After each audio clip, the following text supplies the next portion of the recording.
ഓം നമോ ഭഗവതേ വാസുദേവായ. ഓം ശ്രീകൃഷ്ണ പരമാത്മനേ നമ. കളരി സ്പന്ദനത്തിൻ്റെ നാരായണീയ മഹോത്സവം അതിൻ്റെ എല്ലാ പൊലിമയോടും കൂടി ഭഗവാന്റെ മനോഹരമായ വർണ്ണനകളോടെ ഒരുപാട് ആചാര്യന്മാരാൽ അതങ്ങനെ വിരചിതമായി നിലനിൽക്കുക. നാരായണീയൻ നമുക്ക് നൽകുന്ന സന്ദേശം എന്താണെന്ന് ചോദിച്ചാൽ നിസ്സംശയം നമുക്ക് പറയാൻ സാധിക്കും,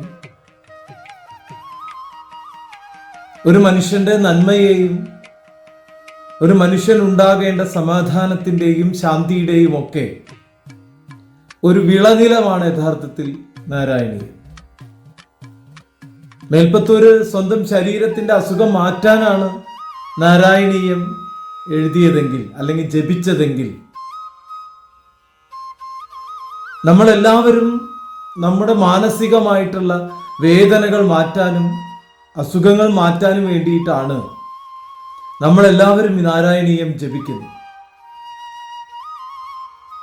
നാരായണീയ ജപസാധനയിലൂടെ അല്ലെങ്കിൽ നാരായണീയത്തിൻ്റെ അർത്ഥതലങ്ങളിലൂടെ നമ്മൾ യാത്ര ചെയ്യുമ്പോൾ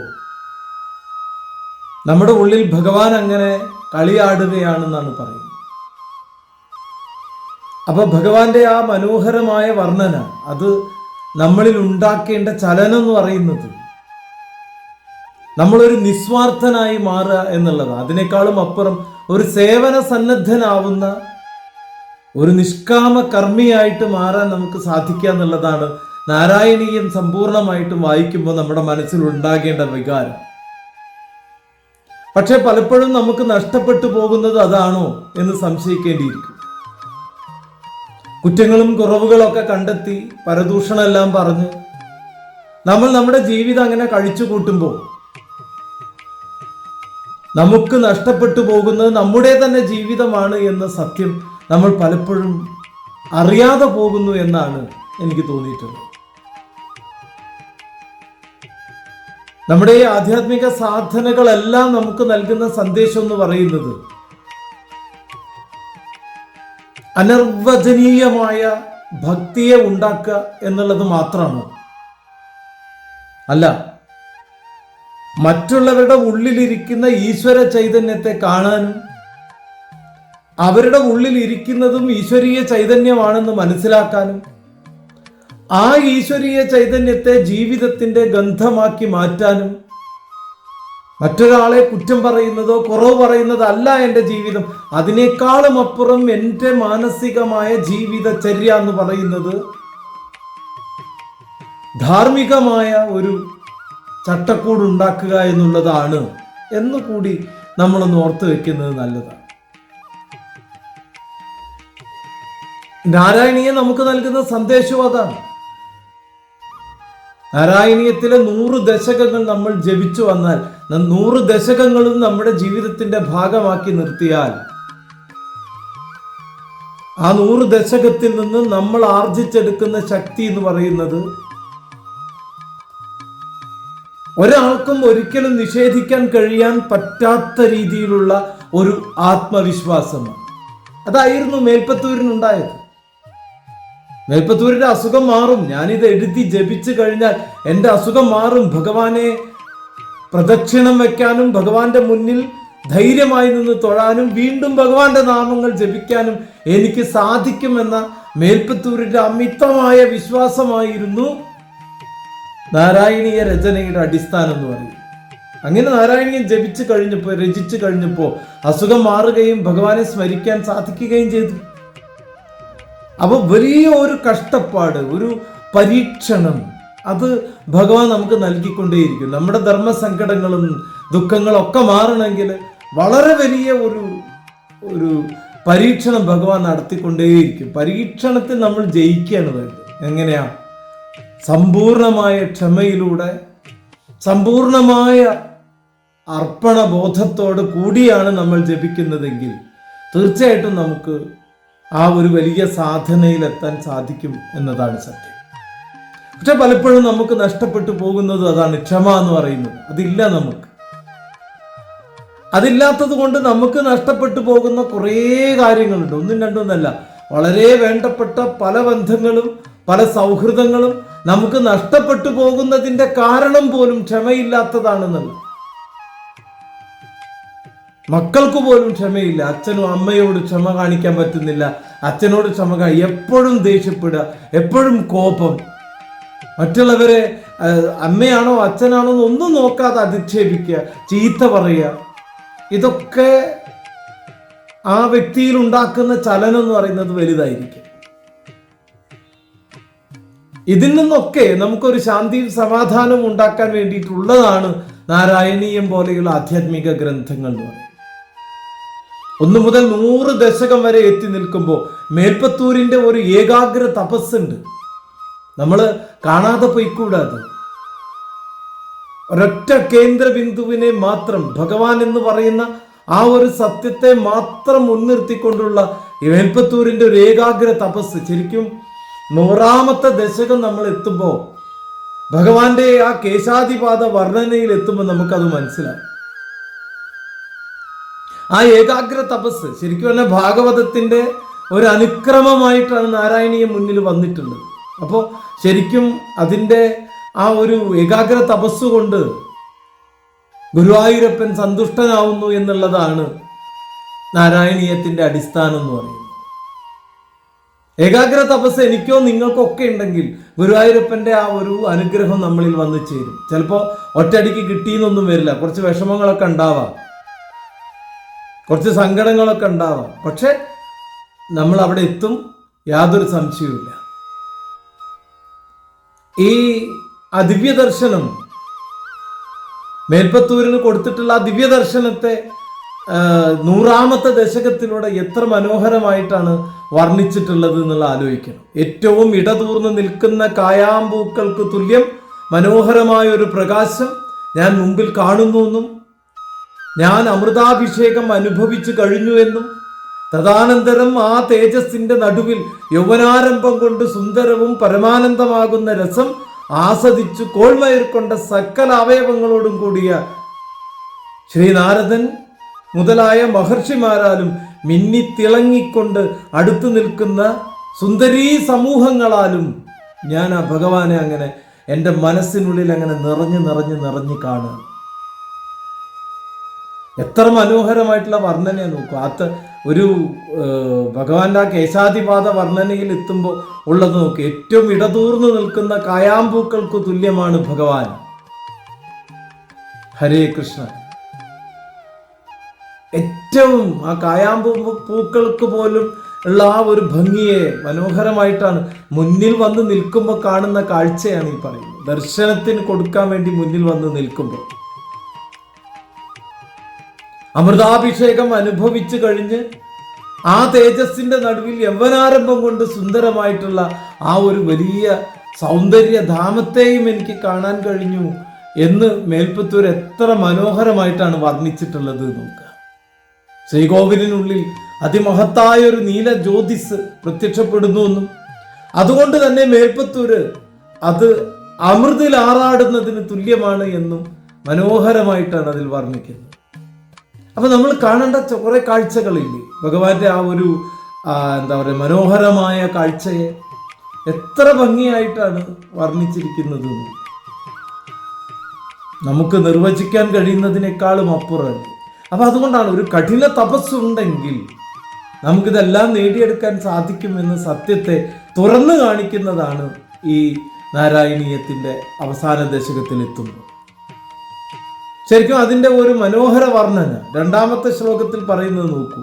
100ാം ദശകത്തിൽ നീല നിറം പൂണ്ടതും അറ്റം ചുരുണ്ടതും ഇടതീർന്നതും തീരെ അഴുക്കില്ലാത്തതും ചളിയില്ലാത്തതും മനോഹരമാവണ്ണം ശില്പഭംഗിയോടെ ഒതുക്കി വെച്ചിട്ടുള്ളതുമായിട്ടുള്ള രത്നം പതിച്ച ശിരോലങ്കാരമണിഞ്ഞ് മനോഹരമായതും ആ മുടിയുടെ വർണ്ണന, അതിൻ്റെ കിരീടത്തിൻ്റെ വർണ്ണന, എത്ര ആ കൃഷ്ണൻ മുന്നിൽ വന്ന് നിൽക്കുമ്പോൾ, ഗുരുവായൂരപ്പൻ മുന്നിൽ വന്ന് നിൽക്കുമ്പോൾ ഉള്ള ആ വർണ്ണനയെ എത്ര ഭംഗിയായിട്ടാണ് വരച്ചു വെച്ചതെന്ന്. തെളിഞ്ഞു കാണുന്ന കണ്ണുകൾ, മയിൽപ്പീലികൾ ചുറ്റും നിരത്തി തൂക്കിയിരിക്കുന്നു, മന്ദാര പൂമാല ചുറ്റിക്കെട്ടിയിട്ടുണ്ട്, ആയ ആ ഭഗവാൻ, ഇതെല്ലാം കൂടി ചേർത്ത് നിൽക്കുന്ന ആ ഭഗവാൻ വലിയ ഒരു തിരുമുടിക്കെട്ടും ഞാൻ കാണാൻ സാധിക്കുന്നു. ആ തിരുമുടിക്കെട്ടും കാണുന്നു. ഇത് മാത്രമല്ല, മിനുപ്പാർന്ന വെളുത്ത ഗോപീക്കുറി അണിഞ്ഞതും അതിമനോഹരവും പഞ്ചമി ചന്ദ്രനോട് തുല്യവുമായ ആ തിരുനെറ്റി തടവും എനിക്ക് കാണാൻ സാധിക്കുന്നു. ഭഗവാന്റെ ഈ അദമ്യമായ വർണ്ണന, പറഞ്ഞറിയിക്കാൻ പറ്റാത്ത ഒരു സുഖലോലുപത, ഒരു ആനന്ദം എന്നിൽ വന്നു ചേരുകയാണ്. ഭഗവാനെ കാണുമ്പോൾ എനിക്കൊരാനന്ദം എന്നിൽ ഉണ്ടാകുന്നു എന്നുള്ളതാണ് ഇതിൻ്റെ ആദ്യ വർണ്ണന. അത് തന്നെ മൂന്നാമത്തെ ശ്ലോകത്തിലേക്ക് വരുമ്പോൾ ഞാൻ ഈ 100ാമത്തെ ദശകം തന്നെ വർണ്ണിക്കുന്നതിൻ്റെ കാരണം എന്താണെന്ന് വെച്ചാൽ ഇതിൻ്റെ ഒരു ആകെ തുക അതിലുണ്ട്. അതുകൊണ്ടാണ് മൂന്നാമത്തെ ശ്ലോകത്തിൽ വരുമ്പോൾ നോക്കൂ. ഹൃദ്യം പൂർണ്ണാനുകമ്പാർണവ മൃദുലഹരി തുടങ്ങുന്ന ശ്ലോകത്തിൽ നിറഞ്ഞ ഒരു ദയാസിന്ധുവിലെ കൊച്ചു തിരകളെ പോലെ ഇളകിക്കൊണ്ടിരിക്കുന്ന പുരികക്കൊടികളുടെ വിലാസങ്ങളാൽ എന്ത് വർണ്ണനയാ നോക്കൂ. നമുക്ക് ചിന്തിക്കാൻ കഴിയാത്ത അത്ര വലിയ മേൽപ്പത്തൂരിനൊക്കെ ശരിക്ക് ആ കാല് തൊട്ട് വന്ദിക്കണം. ആ ഒരു പുരികക്കൊടികളുടെ വർണ്ണന പോലും നിലയ്ക്കാത്ത ഒരു തിരമാലയെ പോലെ അതിങ്ങനെ ഇളകിക്കൊണ്ടിരിക്കുന്നു. നമുക്ക് കോൺസെൻട്രേറ്റ് ചെയ്യാൻ, നമുക്ക് ധ്യാനിക്കാൻ ഭഗവാന്റെ ഒരു പുരികക്കൊടി മതി എന്നുള്ളൊരു കോൺസെപ്റ്റ് അല്ലേ അവിടെ കൊണ്ടുവരുന്നത് അല്ലേ? നോക്കൂ, ആ വിലാസങ്ങളിൽ വിമോഹനങ്ങളും കറുത്തു മിനുത്ത ഇമരോമങ്ങളാൽ അഴകാർന്നതും കാന്തിമുറ്റിയവയും നീണ്ടിടം പെട്ട ചെന്താമര പൂവിതളിൻ്റെ വടിപൊത്തതും അതിമനോഹരങ്ങളായ കൃഷ്ണമണികളുടെ ആ ഒരു ചാഞ്ചാട്ടവും എല്ലാം എന്ത് രസകരമായി. എൻ്റെ മുന്നിൽ ഭഗവാൻ വന്ന് നിന്നപ്പോൾ ഭഗവാനെ ഞാൻ കാണുന്ന ഒരു കാഴ്ചയാണത്. പുരികക്കൊടികൾ ഇളകുന്നു, കൃഷ്ണമണികൾ ഇളകുന്നു, നെറ്റിത്തടത്തിൽ ഇളക്കം, ആ മനോഹരമായിട്ടുള്ള കാഴ്ച. ഭഗവാൻ അങ്ങനെ കാണുമ്പോൾ ഭഗവാനെ തന്നെ നോക്കി അങ്ങനെ ഇരിക്കാൻ നമുക്ക് തോന്നുക എന്ന് പറയുന്നു. അനിർവചനീയമല്ലേ അല്ലേ? നമുക്ക് നമ്മുടെയൊക്കെ ചിന്തകൾക്ക് അപ്പുറം നമ്മൾ പലപ്പോഴും നമ്മളെല്ലാവരും ചിന്തിക്കുന്നില്ലേ, ഈ കണ്ണനൊന്ന് നമ്മുടെ മുന്നിൽ വന്ന് നിന്നിരുന്നെങ്കിൽ, ഇതുപോലെ ഒരു ഓടക്കോയിലൊക്കെ പിടിച്ച് ആ കണ്ണൻ നമ്മുടെ മുന്നിൽ വന്ന് നിന്നിരുന്നെങ്കിൽ ശരിക്കും ആ പാതാരവിന്ദങ്ങളിൽ ഒന്ന് തൊട്ട് നമസ്കരിക്കാൻ നമ്മളൊക്കെ ആഗ്രഹിക്കുന്നില്ലേ? ഇതിനെയാണ് നരസേവ, നാരായണ സേവ എന്ന് പറയുന്നത്. നമ്മൾ എന്ത് ചെയ്യണം? മനുഷ്യരെ സേവിക്കാനുള്ള മനസ്സുണ്ടാക്കുക. ശരിക്കും ഈ ഒരു തത്വം അതല്ലേ നമ്മുടെ മുന്നിൽ നൽകുന്നത്. നമ്മുടെ മുന്നിൽ എല്ലാ മനുഷ്യരിലും അടങ്ങിയിരിക്കുന്ന ആ ഭഗവത് ചൈതന്യത്തെ കാണാനല്ലേ പറയുന്നത്. എത്ര മനോഹരമായിട്ടാണ് നോക്കൂ. ആ ഭഗവത് ചൈതന്യത്തെ നമ്മൾ കാണുമ്പോൾ അത് നമ്മുടെയൊക്കെ ഉള്ളിൻ്റെ ഉള്ളിൽ ഒരു വലിയ സത്യത്തെ തുറന്നു കാണിക്കുന്നുണ്ട്. അതാണ് ദയാസിന്ധു. എല്ലാവരിലും കാരുണ്യം സമർപ്പിക്കുന്ന കൃഷ്ണ ഗുരുവായൂരപ്പ, അങ്ങ് എന്നിലും കാരുണ്യം വർഷിക്കണം, എന്നെയും മറ്റുള്ളവരിൽ കാരുണ്യം വർഷിക്കുമാറുള്ള ഒരു മനുഷ്യനാക്കി തീർത്ത് തരണം. ഈ അഭ്യർത്ഥനയുണ്ട് അല്ലേ? എനിക്കും മറ്റുള്ളവരെ കാണുമ്പോൾ അവരെ കുറ്റം പറച്ചിലോ കുറവ് പറച്ചിലോ അവരെ അവഹേളിക്കലോ അല്ല എൻ്റെ ധർമ്മം. മറിച്ച് എൻ്റെ ധർമ്മം അവരുടെ ഉള്ളിലിരിക്കുന്ന ഈശ്വര ചൈതന്യത്തെ എനിക്ക് കാണാൻ കഴിയണം. ആ ഈശ്വര ചൈതന്യത്തിൻ്റെ മഹത്വം എനിക്ക് മനസ്സിലാവണം. ആ ഈശ്വര ചൈതന്യത്തെ എനിക്ക് തൊട്ടറിയാൻ സാധിക്കണം. അതിലേക്ക് എനിക്ക് ലയിച്ച് ചേരാൻ സാധിക്കണം. ഇതാണ് ഇവിടെ ഭഗവാൻ നമ്മുടെ മുന്നിൽ പറയുന്നത്. ഭഗവാനെ കണ്ടപ്പോൾ മേൽപ്പത്തൂർ പറയുന്നത് ഇതൊക്കെ ഭഗവത് ചൈതന്യത്തിൻ്റെ ഒരു രൂപം തന്നെയല്ലേ. അതാണ് ശരിക്കും ഈ കരുണാ കടാക്ഷ വീക്ഷണമാണ് ഭഗവാൻ. ഭഗവാന്റെ ഓരോ നോട്ടം പോലും കരുണയുടെ കടാക്ഷ വീക്ഷണമാണ് എന്നുള്ളത്. ഭഗവാൻ നമ്മളൊന്ന് നോക്കിയാൽ മതി, അതിൽ കരുണയുണ്ട്, അതിൽ കാരുണ്യമുണ്ട്, അതിലൊരു വലിയ ദർശനമുണ്ട്. ആ ദർശനത്തെ നമ്മൾ കാണണം. രക്ഷിക്കാൻ ആരുമില്ലാത്ത അടിയനിൽ അങ്ങയുടെ കണ്ണുകൂടി ഒന്ന് പതിപ്പിക്കണമേ. അയ്യോ, എന്നെ രക്ഷിക്കാൻ ആരുമില്ല ഭഗവാനെ. ഞാൻ ഏകനാണ്, എനിക്ക് അസുഖമാണ്, നടക്കാൻ വയ്യ, എനിക്ക് വാദം വന്ന് തീർന്നിരിക്കുന്നു, എന്നെ ഒന്ന് നടക്കാറാക്കണം, അങ്ങേ എനിക്ക് പ്രണമിക്കണം, അങ്ങേ എനിക്ക് തൊഴണം, അതിനുവേണ്ടി എന്നെ ഒന്ന് രക്ഷിച്ചു തരണമെന്ന് ഇതുപോലെ ഞാനും നിങ്ങളും ഒക്കെ പ്രാർത്ഥിക്കുന്നുണ്ട്.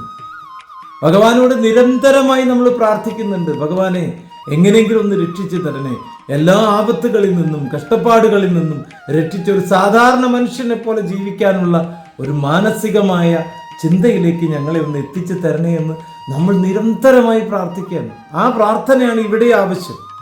ഗുരുവായൂരപ്പനോട് മേൽപ്പത്തൂര് പ്രാർത്ഥിച്ച അതേ പ്രാർത്ഥനയാണ് നമ്മളും പ്രാർത്ഥിക്കേണ്ടത് എന്ന സത്യത്തെയല്ലേ ഇവിടെ തുറന്നു കാണിക്കുന്നു. ശരിക്കും നോക്കൂ, 4-ാമത്തെ ശ്ലോകം. ഉയർന്നു ശോഭിക്കുന്ന മൂക്കോട് കൂടിയതും ഉയർന്നു ശോഭിച്ചു നിൽക്കുന്ന മൂക്ക്, ഇന്ദ്രിയ നീല കണ്ണാടി പോലെ മിന്നിത്തിളങ്ങുന്ന കവിൾത്തടം, ആടിക്കളിക്കുന്ന മനോഹരമായ കാതുകൾ, അതിലാണെങ്കിൽ മകരമത്സ്യത്തിന്റെ ആകൃതിയുള്ളതുമായിട്ട് 2 രത്നകുണ്ഡലങ്ങൾ, അത് മിന്നിത്തിളങ്ങുന്നു. കുറഞ്ഞൊന്ന് കാണാകുന്ന ആ പല്ലിൻ നിരകൾ, ചെറിയ കിന്നരിപ്പല്ലുകൾ, അതിൻ്റെ നമുക്ക് ചിരിച്ചാൽ മാത്രം കാണാവുന്ന ആ പല്ലുകൾ, ഏറ്റവും തുടിപ്പാർന്നതുമായ അധരങ്ങൾ, മധ്യത്തിലൂടെ പ്രീതിയാൽ ഒഴുകുന്ന മന്ദഹാസം, ആ അധരത്തിൽ നിറഞ്ഞു നിൽക്കുന്ന പുഞ്ചിരി, അങ്ങയുടെ തിരുരൂപം എനിക്കെന്നും തെളിഞ്ഞു കാണുമാറാകണേ എന്ന ആ മനോഹര പ്രാർത്ഥനയിൽ ആ പ്രാർത്ഥന അതാണ്. അപ്പൊ ആ ഭഗവാനെ നമ്മൾ കാണുന്ന മേൽപ്പത്തൂര് കണ്ട ആ കാഴ്ച നോക്കൂ. ആ അധരങ്ങൾ, ഉയർന്നു നിൽക്കുന്ന അധരങ്ങൾ, ചെറിയൊരു പുഞ്ചിരി, ആ പുഞ്ചിരിയിലേക്ക് മാത്രം നമ്മളൊന്ന് കോൺസെൻട്രേറ്റ് ചെയ്താൽ നമ്മൾ ധ്യാനനിഷ്ഠനായി മാറി. ആ ധ്യാനത്തിലേക്ക് നമ്മുടെ ശ്രദ്ധ ചെന്നു. ഭഗവാൻ നമ്മളിലേക്ക് ഇറങ്ങി വരുന്ന പ്രതീതി നമ്മളിൽ ഉണ്ടാവും. നമ്മുടെ ഉള്ളിലുള്ള ആ ചൈതന്യത്തെ നിരന്തരമായി കണ്ടറിയാൻ നമുക്ക് സാധിക്കുന്നു എന്നർത്ഥം. ഭഗവാന്റെ ആ വർണ്ണനയിൽ ഭഗവാനിലേക്ക് നമ്മൾ അങ്ങനെ അടിക്കടി അങ്ങനെ ഇറങ്ങിച്ചെല്ലുന്നതാണ് നമ്മൾ കാണുന്നത്. എന്ത് നല്ല സുന്ദരമായ കാഴ്ചയാണ്. 5-ാമത്തെ ശ്ലോകത്തിൽ ഈ രത്നങ്ങൾ പതിച്ചു മിന്നിത്തിളങ്ങുന്ന വളകൾ അണിഞ്ഞ ഭഗവാൻ, തൊടുത്ത കൈത്താളിൻ്റെ ഇരുളുകൾ അതങ്ങനെ തുടിച്ചു നിൽക്കുന്ന ഭഗവാൻ, ബഹുയുഗങ്ങളെ കൊണ്ട് പിടിച്ചിരിക്കുന്നു. നഖങ്ങളുടെ വ്യാപിക്കുന്ന വെൺകതിരുകൾ, അതെല്ലാം അണിഞ്ഞ കൈവിരലുകളുടെ സമ്പർക്കത്താൽ നാനാവർണ്ണമുയർന്നതുമായിട്ടുള്ള ഒരു ഓടക്കുഴൽ, താമരപ്പൂ പോലുള്ള മുഖത്തൊരു ചേർത്ത് വെച്ചിരിക്കുന്ന ഓടക്കുഴൽ, അതിമധുരമായ രാഗവിസ്താരത്തോടെ പ്രകാശിപ്പിക്കുന്ന, ലോകത്തെ മുഴുവൻ കുളിർപ്പിക്കുന്ന നാദബ്രഹ്മ അമൃതങ്ങളാൽ നിന്തിരുവടി അടിയന്റെ ശ്രവണപുടത്തെ കുളിരണിയിക്കുന്നു. ഭഗവാന്റെ ആ ഓടക്കുഴലിൽ നിന്ന് വരുന്ന നാദം നമുക്ക് ഓരോരുത്തർക്കും എന്തെന്നില്ലാത്ത ഒരു ശക്തി നൽകുന്നതാണ്. അനിർവചനീയമായ ശക്തിയാണ്. അല്ലെങ്കിലും സംഗീതത്തിന് അങ്ങനെ ഒരു വലിയ കഴിവുണ്ട്. പ്രത്യേകിച്ചും ഓടക്കുഴൽ നാദം നമ്മൾ കണ്ണടച്ചിരുന്ന് കേട്ടാൽ സാക്ഷാൽ ശ്രീകൃഷ്ണ ഭഗവാൻ നമ്മുടെ മുന്നിലൂടെ അങ്ങനെ ഒഴുകിപ്പോകുന്നത് നമുക്ക് അനുഭവിച്ചറിയാൻ പറ്റും. ഓടക്കുഴൽ നാദം കേട്ടുകൊണ്ടിരിക്കെ കണ്ണടച്ചാൽ ഭഗവാൻ നമ്മുടെ മുന്നിലൂടെ അങ്ങനെ പോകുന്നത് നമുക്ക് അനുഭവിച്ചറിയാൻ പറ്റും എന്ന്. അപ്പോൾ ആ ഭഗവത് ചൈതന്യത്തെ, എൻ്റെ ഉള്ളിലുള്ള ചൈതന്യമാണ് അത് എന്ന പൂർണ്ണബോധത്തോടെ അതിനൊന്ന് കൂട്ടിച്ചേർക്കാൻ ശ്രമിക്കുമ്പോഴാണ് നമ്മൾ സക്സസ് ആവുന്നത് എന്നർത്ഥം. എത്ര മനോഹരമായിട്ടുള്ള വർണ്ണനയാണ് നോക്കുന്നത്. അപ്പോൾ ഒരു ചിത്രം നമ്മുടെ മുന്നിൽ ഭഗവാന്റെ വരികയാണ്. ഈ ചിത്രം മേൽപ്പത്തൂര് നേരിട്ട് കണ്ട കാര്യമാണ് ഈ വർണ്ണിച്ചിരിക്കുന്നത്. മേൽപ്പത്തൂരിന്റെ മുന്നിൽ ഭഗവാൻ പ്രത്യക്ഷപ്പെട്ടപ്പോൾ ആ ഭഗവാനിൽ മേൽപ്പത്തൂര് കണ്ട രൂപമാണ് ഈ വർണ്ണിക്കുന്നത്. വിശ്വരൂപ ദർശനം നമ്മൾ ആദ്യം പഠിച്ചിട്ടുണ്ട്. ഗീത നാരായണീയത്തിൽ തന്നെ പഠിക്കുന്നുണ്ട്. അത് ഭീവത്സമാണ്, അതിലെല്ലാം ഉണ്ട്. പക്ഷെ സാക്ഷാൽ ഉണ്ണിക്കണ്ണനാണ് ഇവിടെ വന്ന് നിൽക്കുന്നത്. ഈ ഉണ്ണിക്കണ്ണന്റെ ആ രൂപം കാണുമ്പോൾ ആ വലിയ കണ്ണുകളും പുരികവും നെറ്റിയിലുള്ള കുറിയും നെറ്റിത്തടവും കവിളും ചുണ്ടും മൂക്കും കാതും ഒക്കെ കാണുമ്പോൾ എന്തെന്നില്ലാത്ത ഒരു സന്തോഷം, ഒരു ആനന്ദം അത് നമ്മളിൽ അങ്ങനെ വന്ന് നിറയാണ്. അത് നമ്മൾ അനുഭവിച്ചറിയാണ് ചെയ്യുന്നത്. ഈ അനുഭവത്തെയാണ് യഥാർത്ഥത്തിൽ ഒരു ഏറ്റവും മനോഹരമായിട്ട് ഈ നാരായണീയത്തിലൂടെ വർണ്ണിച്ചിട്ടുള്ളത്. ഭഗവാന്റെ ആ വർണ്ണന ഉയർന്നു പരക്കുന്ന കൗസ്തുഭമണിയുടെ കാന്തി നിരയിൽ ചുവന്നതും മനോഹരവുമായുള്ള ഒരു തൃക്കഴുത്ത്, ശ്രീവത്സം കൊണ്ട് സുന്ദരവും നല്ലവണ്ണം ഇളകി മിന്നിത്തിളങ്ങുന്ന അനേകം മുത്തുമാലകൾ അണിഞ്ഞതുമായിട്ടുള്ള തിരുമാറിടം, പല നിറത്തിലുള്ള പൂക്കളും തളിരുകളും കലർന്നതുമായിട്ടുള്ള ഭഗവാന്റെ പാറിപ്പറക്കുന്ന വണ്ടുകളോട് കൂടിയതുമായി നിൻ തിരുവടിയുടെ തിരുമാറിൽ, ഞാന്ന് കിടക്കുന്നതുമായ വനമാല, അതുപോലെ രത്നമാല, ഇതെല്ലാം ഞാൻ ധ്യാനിക്കുന്നു. ഇതൊക്കെ കാണുമ്പോൾ എനിക്ക് ഭഗവാനെ ധ്യാനിക്കാൻ തോന്നുന്നു. എല്ലാം ആ തിരുമാറിലെ രത്നമാലകളും കഴുത്തും എല്ലാം കാണുമ്പോൾ ഭഗവാനെ അങ്ങനെ ധ്യാനിച്ചിരിക്കാൻ തോന്നുന്നു. എന്തെന്നില്ലാത്ത രീതിയിൽ ഭഗവാനിലേക്ക് ഞാൻ അടുത്തടുത്ത് വരികയാണ്. എൻ്റെ ദുഃഖങ്ങൾ തീർത്തു തരണം, എൻ്റെ സങ്കടങ്ങൾ തീർത്തു തരണം, എനിക്ക് അങ്ങയെ പ്രദക്ഷിണം ചെയ്യണം, അങ്ങയെ വന്ന് തൊഴണം, അതിനെൻ്റെ അസുഖം മാറ്റിത്തരണം എന്നുള്ള വിശാലമായ അഭ്യർത്ഥന ഉണ്ടായിരുന്നിട്ട് പോലും ആദ്യഘട്ടങ്ങളിൽ ഒന്നും അത് പറയാതെ ആ വർണ്ണനയെ അങ്ങനെ മനോഹരമാക്കി മേൽപ്പത്തൂർ പോകുമ്പോൾ ശരിക്കും ഭാഗവതത്തിൽ നമ്മൾ ആ കൃഷ്ണനെ കാണുന്ന ആ ഒരു സുന്ദരമായ പ്രതീതിയില്ലേ, അത് നമ്മളിലേക്ക് അങ്ങനെ ഒഴുകി വരുന്നത് പോലെയല്ലേ നമുക്ക് അനുഭവിച്ചറിയാൻ സാധിക്കുന്നത്. ഇനി അവിടെ നിന്ന് നോക്കൂ, അത് ആ 7ാമത്തെ ശ്ലോകത്തിൽ വരുമ്പോൾ നോക്കൂ. അതായത് തിരുമൈയിൽ ചാർത്തിയ 5 സുഗന്ധദ്രവ്യങ്ങൾ ചേർത്തുണ്ടാക്കിയ ഒരു കുറിക്കൂട്ട്, കളഭം, എങ്ങും പരക്കുന്ന അതിൻ്റെ സുഗന്ധം, സർവ്വജനങ്ങളെയും ആകർഷിക്കുന്നവൻ കൃഷ്ണൻ, അനേകം ബ്രഹ്മാണ്ഡങ്ങൾ ലയിച്ചു കിടക്കുന്നതാണെങ്കിലും ചെറുതായിരിക്കുന്ന അരക്കെട്ടിനെ വഹിക്കുന്നതും ഇന്ദ്രനീലക്കല്ലിൽ പതിച്ച കാച്ചി തെളിഞ്ഞു മിന്നുന്ന പൊന്നുപോലെയുള്ള ഒരു മഞ്ഞപ്പട്ട്, അത് ചാർത്തിയ ആള്, മഞ്ഞപ്പട്ട് ചാർത്തി നിൽക്കുന്ന കൃഷ്ണൻ, നിറകതിരുകളോടെ മിന്നിത്തിളങ്ങുന്ന രത്നങ്ങൾ പതിച്ച അരഞ്ഞാണം, കിങ്ങിണി, അങ്ങനെയുള്ള ഈ ഭഗവാനെ അടിയൻ ധ്യാനിക്കുന്നു എന്ന്. ഭഗവാന്റെ തുടകളും കാൽമുട്ടുകളും കണങ്കാലുകളും അവയവങ്ങളൊക്കെ മനോഹരമായിട്ടാണ് ഇവിടെ വർണ്ണിക്കുന്നത്.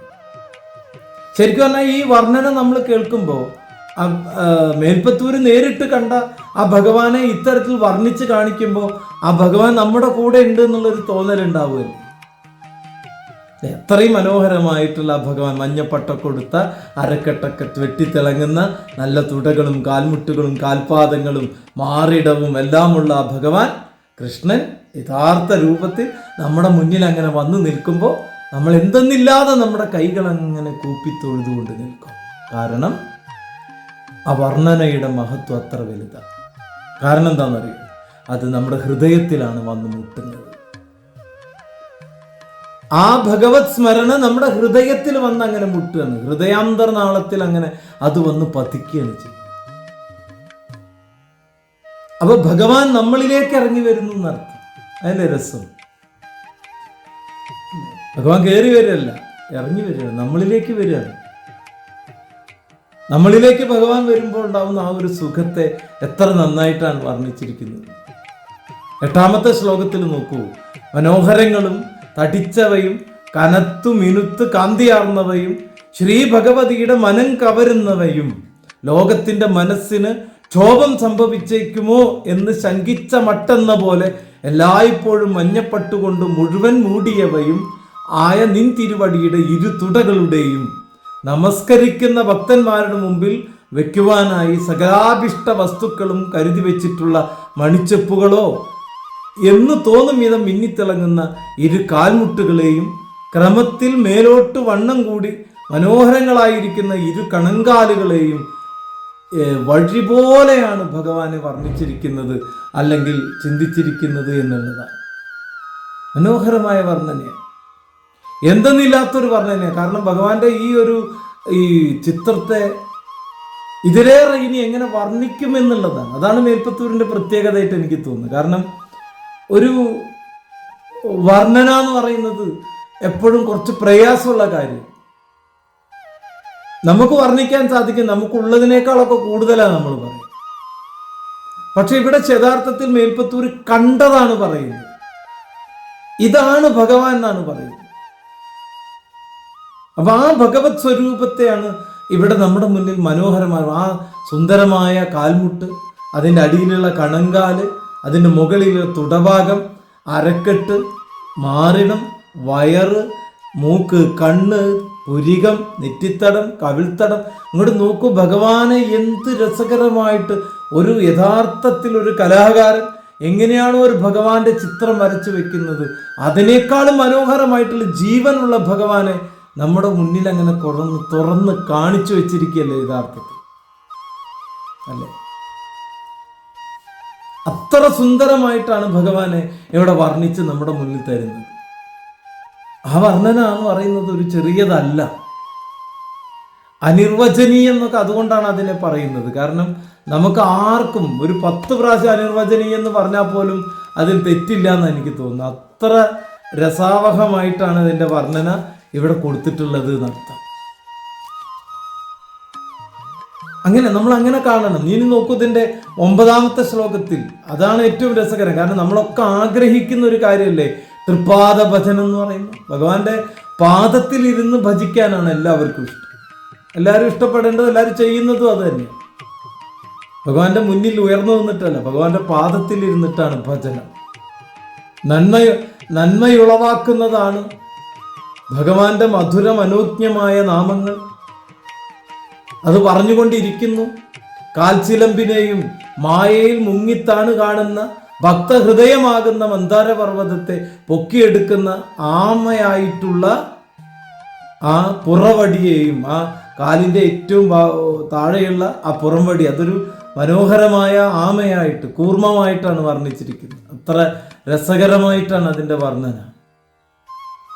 നടുവേർന്ന് തല്ലു മിന്നുന്ന നഖങ്ങളാകുന്ന ചന്ദ്രബിംബങ്ങളുടെ തൂനിലാവിനാൽ ആശ്രിതന്മാരുടെ ദുഃഖാന്ധകാരത്തെ നശിപ്പിച്ച് കളയുന്നതും മംഗളത്തെ നൽകുന്നതുമായിട്ടുള്ള വിരലുകളുടെ നിരയും അവിടെ ധ്യാനിക്കുന്നു എന്നുള്ളതാണ്. അതാണ് 8ാമത്തെ ശ്ലോകത്തിലൂടെയുള്ള ആ കാൽപാദ വർണ്ണന. നമ്മളെല്ലാവരും ആഗ്രഹിക്കുന്ന ആ പാദത്തിൽ ഇരുന്ന് നമസ്കരിക്കാൻ ആഗ്രഹിക്കുന്ന ആ കാൽപാദ വർണ്ണനയുടെ അടിസ്ഥാനവും മനോഹരമായിട്ട് മേൽപ്പത്തൂർ വരഞ്ഞ് കാണിച്ചു. നമ്മുടെ മുമ്പിൽ മേൽപ്പത്തൂർ കണ്ടത് നമ്മുടെ മുമ്പിൽ എഴുതി കാണിച്ചു തരിക, ഇതാണത് എന്ന് നമ്മുടെ മുന്നിൽ ശരിക്കും മനോഹരമായിട്ട് നമുക്ക് കാണിച്ചു തരും. എന്തെന്നില്ലാത്ത ഒരു അഭേദ്യമായ അടുപ്പം. എനിക്ക് തോന്നുന്നു ഭക്തി എന്നുള്ളതിനേക്കാളൊക്കെ അപ്പുറം ഒരു അടുപ്പം ഉണ്ടാവുകയാണ് ഭഗവാനുമായിട്ട് നമുക്ക്. സത്യത്തിൽ എല്ലാവരും ആഗ്രഹിക്കുന്നത് അതിനല്ലേ, ഒരു അടുപ്പം ഉണ്ടാവുക എന്നുള്ളതല്ലേ. ഭഗവാനെ നമ്മൾ അകറ്റി നിർത്തേണ്ടതല്ല, അടുപ്പമാണ് ഉണ്ടാകേണ്ടത്. ആ ചുണ്ടിൽ നിന്ന് ഊർന്നിറങ്ങുന്ന പുഞ്ചിരി നമ്മുടെ ഹൃദയത്തിൽ വന്ന് തട്ടി അതുപോലെ പുഞ്ചരിക്കാനുള്ള മനസ്സ് നമുക്കുണ്ടാകും. തെറ്റ് ചെയ്യുന്നവരുടെ മുന്നിൽ പോലും അവരെ തെറ്റ് തിരുത്താൻ വേണ്ടിയിട്ടുള്ള പുഞ്ചിരി കൊണ്ട് അവരെ തിരുത്തി മുന്നോട്ട് കൊണ്ടുപോകാനുള്ള വ്യവസ്ഥ ഉണ്ടാവുകയല്ല. ഇതല്ലേ ഭഗവാൻ ചെയ്തത് മുഴുവൻ. ആലോചിച്ചു നോക്കൂ. ആ വർണ്ണനയാണ് ഇവിടെ കൃത്യമായി മേൽപ്പത്തൂർ വരച്ച് കാണിച്ചിട്ടുള്ളത്. 10ാമത്തെ ഈ ദശകത്തിലെ 10, 11, 2 ശ്ലോകങ്ങളും കൂടെ ഉണ്ട്. 10ാമത്തേൽ മഹായോഗികൾക്ക് നിൻ തിരുവടിയുടെ അവയവങ്ങളിൽ വെച്ച് ഏറ്റവും മാധുര്യമായതും മോക്ഷം പ്രാപിച്ചവരുടെ നിവാസ സ്ഥാനവും ഭക്തന്മാർക്ക് സകലാഭിഷ്ടങ്ങളും കോരിച്ചെരിയുന്ന കൽപ്പവൃക്ഷത്തിന്റെ തളിരുമായ നിൻ തിരുവടിയുടെ ഇളങ്കാൽ എന്നും എൻ്റെ മനസ്സിലിരുന്ന് ലോക രക്ഷകനായ ഗുരുവായൂരപ്പ ശ്രീകൃഷ്ണ ഭഗവാനെ, ദയാസമുദ്രമേ, എല്ലാ സന്താപങ്ങളെയും നശിപ്പിച്ച് എൻ്റെ ദുഃഖങ്ങളെ മുഴുവൻ നശിപ്പിച്ച് പരമാനന്ദ പ്രവാഹത്തിന്റെ സമൃദ്ധിയെ വഴി പോലെ നൽകുമാറാകണേ എന്ന് പ്രാർത്ഥിക്കാം. അങ്ങയുടെ ചവിട്ടി നിൽക്കുന്ന ആ ഭൂമിയിലാണ് ഞാനുള്ളത്. ആ പാതാരവിന്ദത്തിൽ ഞാൻ നിൽക്കുമ്പോൾ എനിക്ക് അഭയം നൽകണം, എൻ്റെ എല്ലാ ദുഃഖങ്ങളും മാറ്റണം, എൻ്റെ സന്താപങ്ങൾ എരിച്ച് കളഞ്ഞു തരണം. ഇതാണ് ഭഗവാൻ പ്രാർത്ഥിക്കുന്നത്. എല്ലാ ലോകങ്ങളെയും രക്ഷിക്കുന്ന ഗുരുവായൂരപ്പ, ഈ ലോകങ്ങളെ മുഴുവൻ രക്ഷിക്കുന്ന ഗുരുവായൂരപ്പ, അങ്ങയുടെ മഹാത്മ്യം വേണ്ടവണ്ണം അറിയാതെ ഞാൻ ഈ സ്തോത്രത്തിൽ പറഞ്ഞതെല്ലാം അങ്ങ് ക്ഷമിക്കണമേ. 1000-ത്തിലധികം ശ്ലോകങ്ങൾ ഉൾക്കൊള്ളുന്ന ഈ സ്തോത്രം അങ്ങയുടെ ഏറ്റവും അധികം പ്രസാദത്തിനായി തീരണമേ. അവിടെയും മേൽപ്പത്തൂരിൻ്റെ വലിയൊരു പ്രാർത്ഥന നിലനിൽക്കുന്നുണ്ട് അല്ലേ. അതായത് അങ്ങയുടെ മഹത്വം മുഴുവൻ ഉൾക്കൊള്ളിക്കാൻ എനിക്ക് സാധിച്ചിട്ടില്ല, ക്ഷമിക്കണം. എങ്കിലും 1000-ത്തിലധികം വരുന്ന ഈ ശ്ലോകങ്ങൾ അങ്ങയുടെ പാതാരവിന്ദത്തിൽ സമർപ്പിക്കുകയാണ്. ഇതിൻ്റെ ഉള്ളിലുള്ളതെല്ലാം അങ്ങയെ വർണ്ണിക്കുന്നതാണ്, നാരായണനെ സംബന്ധിച്ചുള്ളതാണ്. നാരായണൻ നിർമ്മിച്ച എന്ന് 2 പ്രകാരത്തിൽ ഇത് നാരായണീയമായി വർത്തിക്കുന്നതും അങ്ങനെയാണ്. വേദങ്ങളിൽ ഈ ജനുസ്സുകൊണ്ട് വെച്ചാൽ അവതാരങ്ങളെ കൊണ്ട് സ്തുതിക്കപ്പെടുമ്പോഴാണ് ഈശ്വരൻ എന്ന് വർണ്ണിച്ചിട്ടുള്ളതിനാൽ ഭഗവാന്റെ അവതാര ലീല കഥകളിൽ ഇത് പരിപുഷ്ടമാക്കപ്പെടുന്നതും ആയ ഈ സ്തോത്രം ഇവിടെ ഞാൻ സമർപ്പിക്കുകയാണ്. അങ്ങ് ആയുസ്സും ആരോഗ്യവും ദീർഘായുസ്സും എല്ലാം നൽകി എന്നെ അനുഗ്രഹിക്കണം. നാരായണീയം ജപിക്കുന്ന നാരായണ സീമകളിലുള്ള എല്ലാവരും പ്രാർത്ഥിക്കുന്നത് ഇത് മാത്രമാണ്. എല്ലാ സൗഭാഗ്യങ്ങളും തന്ന് അമിതമായ ഒന്നും വേണ്ട ഭഗവാനെ, ജീവിക്കാനുള്ള സന്തോഷവും സമാധാനവും ആനന്ദവും തന്ന് ഞങ്ങളെ കാത്തുരക്ഷിക്കണം. ഇത് വായിക്കുന്ന നാരായണീയം ജപിക്കുന്ന ഓരോരുത്തരുടെ മനസ്സിലും അസൂയയും അഹങ്കാരവും ഒന്നുമില്ലാതെ ശാന്തിയുടെയും സമാധാനത്തിൻ്റെയും അന്തരീക്ഷത്തെ അവരിൽ സൃഷ്ടിക്കാൻ ഉതകുന്ന തരത്തിലുള്ളൊരു വളർച്ച അവരിൽ ഉണ്ടാക്കണം, എന്നിലും ഉണ്ടാക്കണം, എല്ലാവർക്കും അതുണ്ടാക്കി തരണം എന്നുള്ള നിറഞ്ഞ പ്രാർത്ഥനയാണ് യഥാർത്ഥത്തിൽ നാരായണീയത്തിൻ്റെ അവസാനം ഭഗവാനോട് മേൽപ്പത്തൂർ പറയുന്നത്. ഭഗവാൻ അത് പറയുന്നുണ്ട്. എന്താ പറയുന്നത്? ഈ അവതാര ലീലകളെ കൊണ്ട് സ്തുതിക്കുവാൻ മേൽപ്പത്തൂർ മറ്റ് കവികളെ ഉപദേശിച്ചിട്ടുള്ളതും നമുക്ക് കാണാൻ സാധിക്കും. മേൽപ്പത്തൂരിൻ്റെ ഈ കവിത വായിച്ചാൽ, നാരായണീയം പഠിച്ചാൽ അതിൻ്റെ ഏറ്റവും കൂടുതൽ പെർഫെക്ഷൻ നമുക്ക് മറ്റ് കവികളിലും കാണാൻ സാധിക്കുന്നു എന്നുള്ളതാണ്. തീർച്ചയായിട്ടും നാരായണീയത്തിൻ്റെ ഈ ഒരു ചെറിയ പഠനം കേൾക്കുകയും ഭഗവാനിൽ ലയിച്ചു ചേരാനും ഭഗവാനോട് ഇഴുകിച്ചേരാനും ഭഗവാന്റെ കൂടെ നിൽക്കാനും ഭഗവാന്റെ ചൈതന്യത്തെ ഊർജ്ജസ്വലമായി മനസ്സിലാക്കാനും ഒക്കെ നമുക്ക് സാധിക്കട്ടെ. ഭഗവാനാണ് അടിസ്ഥാനം. അതാണ് അദ്വൈതം എന്ന് പറയുന്നത്. ആ അദ്വൈതത്തിലേക്ക് എത്താനും നമുക്ക് സാധിക്കട്ടെ. മേൽപ്പത്തൂരിൻ്റെ അസുഖം മാറ്റി മേൽപ്പത്തൂരിനെ സംരക്ഷിച്ചതുപോലെ നമ്മളെല്ലാവരെയും സംരക്ഷിക്കാൻ ഭഗവാന് കഴിയട്ടെ എന്ന നല്ല പ്രാർത്ഥനയോടെ എല്ലാവർക്കും എൻ്റെ ഹൃദയം നിറഞ്ഞ നമസ്കാരം. ഈ കളരി സ്പന്ദനത്തിൻ്റെ ഈ ഒരു നാരായണീയ യാത്ര ഇനിയും തുടരട്ടെ, അനസ്യൂതം തുടരട്ടെ. ദീർഘായുസ് ഇത് പിന്നിൽ പ്രവർത്തിക്കുന്ന എല്ലാവർക്കും ഉണ്ടാകട്ടെ എന്ന് ആത്മാർത്ഥമായിട്ടും പ്രാർത്ഥിക്കുന്നു. എല്ലാവർക്കും എൻ്റെ നമസ്കാരം. ഓം നമോ ഭഗവതേ വാസുദേവായ. ഹരി ഓം.